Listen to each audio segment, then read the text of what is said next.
As the Russian invasion into Ukraine has now entered into its 12th day, thousands of people in Moscow protested against the Russian President Vladimir Putin's invasion of Ukraine. Now, more than 5,000 people are said to have been arrested because of their anti-war protests in Russia, out of which several of them have been demanding outrightly that Russia should in fact pull its troops back. Our next report gets you the details. Police detained more than 4,300 people across Russia on Sunday at protests against President Vladimir Putin's invasion of Ukraine.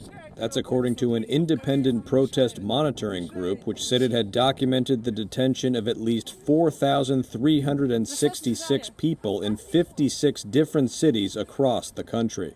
Video obtained by Reuters showed dozens of protesters in Yekaterinburg being detained on Sunday, and one protester there was shown being beaten with a baton and kicked on the ground by police in riot gear. The video showed numerous protesters, some elderly, being escorted onto buses by security forces.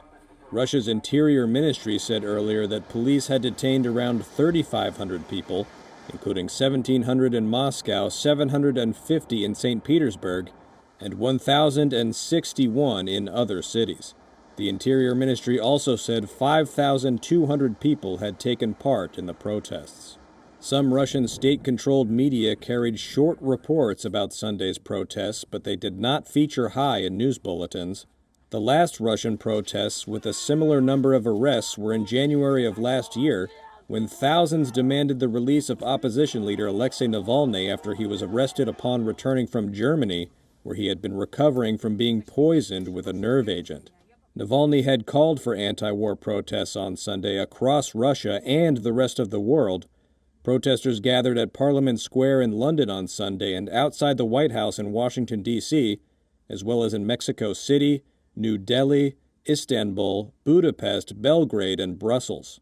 And residents of some Ukrainian towns and cities occupied by Russian forces also took to the streets in protest.